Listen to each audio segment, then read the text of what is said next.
Hola hermanos, buenas noches. Estamos aquí de regreso ya de ese viaje que tuvimos a Mérida con una gran campaña evangelística que se extendió mucho más allá de los templos. Llegó a hospitales, llegó a gente de gobierno, a escuelas, a bachilleratos, a preparatorias, centros cívicos, a visitas a familias emproblemadas, muchas formas de trabajo durante el día. Y en las noches, pues se tenían actividades evangelísticas en el templo o en algunos lugares sociales para mayor aforo. Fueron actividades de 5 días intensos. Pude dar hasta 6 conferencias por día y luego una predicación en la noche. Las conferencias pues se llamaban así si se daban en una escuela o en un centro cívico para no pues desavenir lo que dice la ley de no enseñar la Biblia en las escuelas. Pero pues sí se mencionó al Señor y su poder y su gracia. Y y en general los maestros, los directivos, los mandos, los jefes se dieron cuenta y agradecieron las conferencias. Y hubo una cosecha grande entre las 35 iglesias que trabajaron. Hubo alrededor de 700 decisiones de fe, entre otras reconsagraciones que también hubo. Y lo más impresionante fue el trabajo en equipo de los hermanos de las iglesias que iban para instalar las carpas, las mesas, las sillas, los equipos de sonido y cosas así que se tenían que instalar. En el equipo donde yo estuve trabajando, en Humán, Yucatán, las hermanas se reunían a las 6 de la mañana para preparar el cochino, un puerco, pues, y lo llevaban a cocer a un lugar, porque eso se cose por horas para producir la cochinita pibil, porque se iban a dar una cena en la noche con cochinita pibil para los invitados. Así que desde esa hora se preparaban y luego a las 7:30 nos reuníamos a desayunar. Ahí yo empezaba a trabajar y a las 9 ya estábamos dando conferencias en diferentes puntos, 6 conferencias al día. Fue un trabajo arduo, pesado, pero ya estamos acá y ahora vamos a ver algo que nos enseña la Biblia en el Salmo 65. Salmo 65 es muy conocido, muy festivo, es una alabanza cantada, escrita por David, que dice, Él tiene el control, Dios tiene el control de todo. Vamos a leer el Salmo 65 y hacemos algunos comentarios. Tuya es la alabanza en Sión, oh Dios, y a ti se pagarán los votos. Tú oyes la oración, a ti vendrá toda carne. Las iniquidades prevalecen contra mí, mas nuestras rebeliones tú las perdonas. Bienaventurado el que tú escogieres y atrajeras hacia ti, para que habite en tus atrios. Seremos saciados del bien de tu casa, de tu santo templo. Con tremendas cosas nos responderás tú en justicia, oh Dios de nuestra salvación, esperanza de todos los términos de la tierra y de los más remotos confines del mar.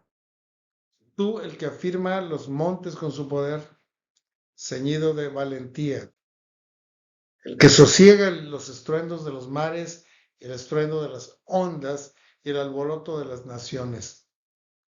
Por tanto, los habitantes de los fines de la tierra temen de tus maravillas, y tú haces alegrar las salidas de la mañana y de la tarde. Visitas la tierra y la riegas, en gran manera la enriqueces con el río de Dios, lleno de aguas. Preparas el grano de ellos cuando así lo dispones.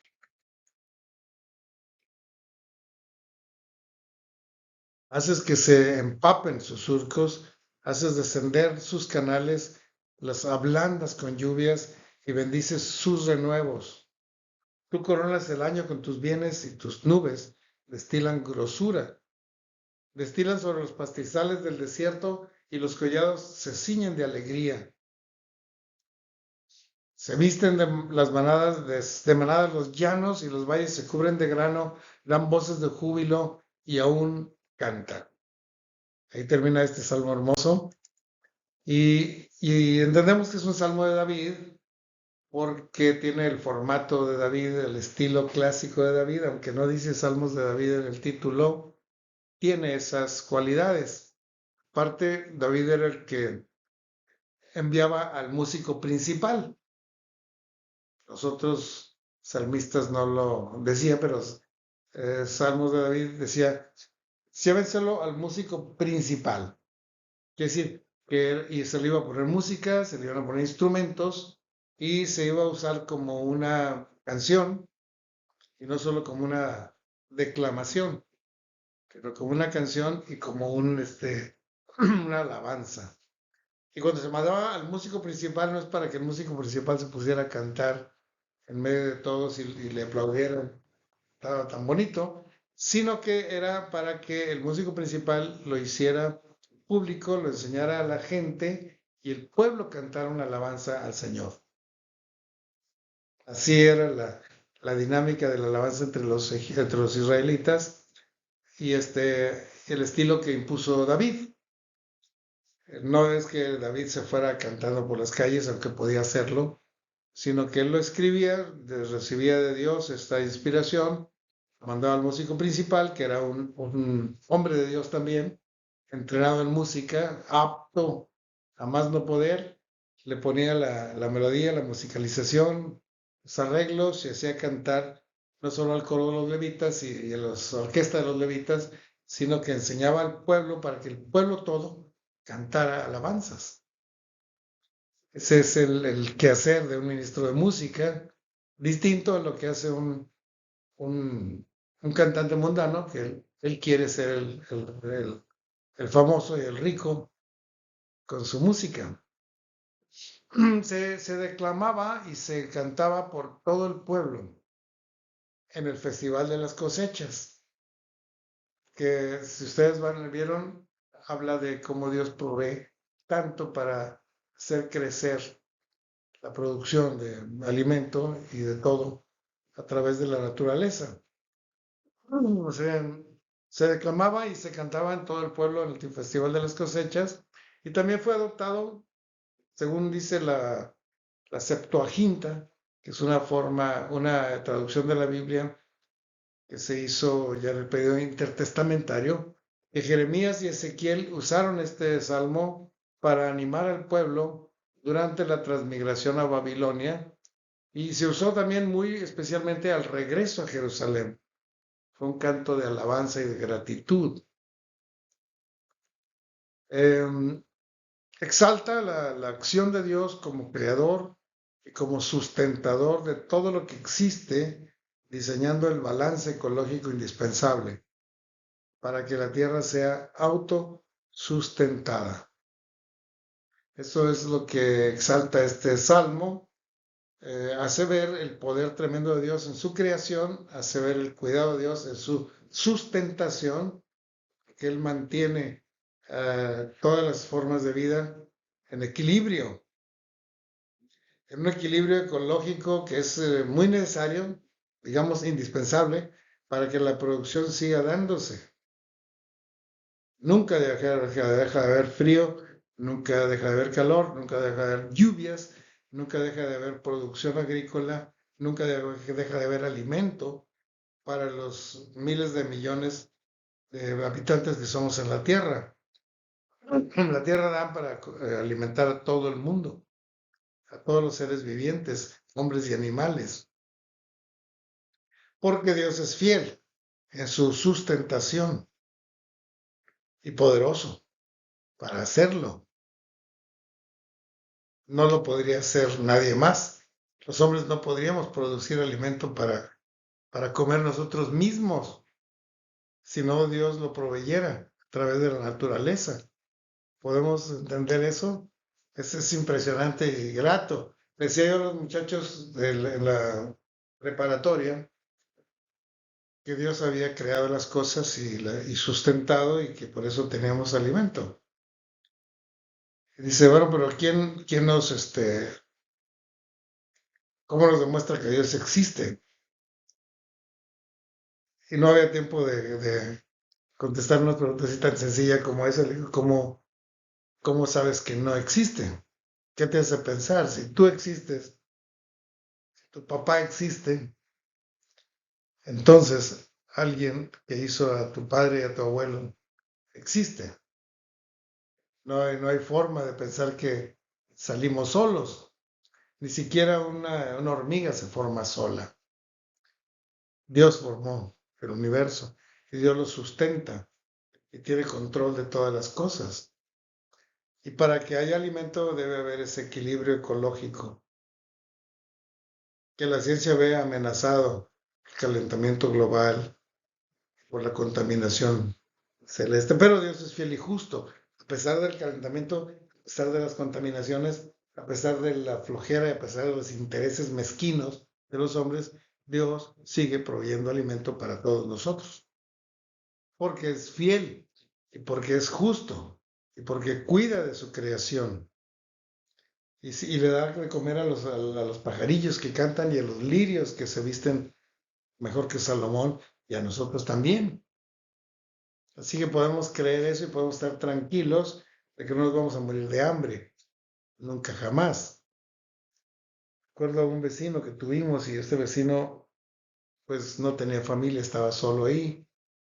Y un día se enfermó, lo llevaron al hospital y cortaron sus piernas y regresó y estaba el vecino postrado, sin piernas, sin familia. Pero nunca pasó un día sin comer, nunca pasó un día sin comer. Porque Dios levantó el corazón de los vecinos y nos turnábamos y lo íbamos a ver, le llevábamos comida y siempre tuvo comida. Porque Dios provee alimento para todos los días, 3 veces al día y a veces más veces al día. Es importante entender eso para exaltar a nuestro Dios porque si no vamos a andarle dando gracias a algún ídolo, ¿verdad? Fíjese que se exalta en este salmo de alabanza, pues el control que Dios tiene, control que debemos entender para que no estemos preocupados, ¿verdad? Primeramente, tiene un control de nuestro corazón. Nuestro corazón es imperfecto y es pecador, pero cuando hemos depositado nuestra fe en Él, el Señor, no solo perdona el pecado que hemos cometido, que ya es algo valiosísimo, sino nos transforma para que vayamos dejando de pecar, ¿no? Nos limpia de toda maldad, nos regenera para que ahora busquemos agradarle. Y a veces todavía nos enojamos, todavía nos peleamos, todavía el Señor nos sigue madurando más y más, de tal manera que nuestra conducta va a ser cada vez más agradable al Señor, porque Él tiene el control y hacemos bien en confiar en Él y en obedecerle y esperar en Él y saber que Él tiene control. También tiene control de nuestra comunión con Él. No es que seamos tan buenos de venir al templo todos los días, sino que Él nos escoge y nos atrae hacia Él. Y nos toma de la mano para que no caigamos y no nos separemos, sino para que perseveremos juntos con Él. Él tiene cuidado, Él toma nuestro depósito, nos toma de la mano y nos lleva. Así que ante esas dos seguridades, qué magnífico, ¿verdad?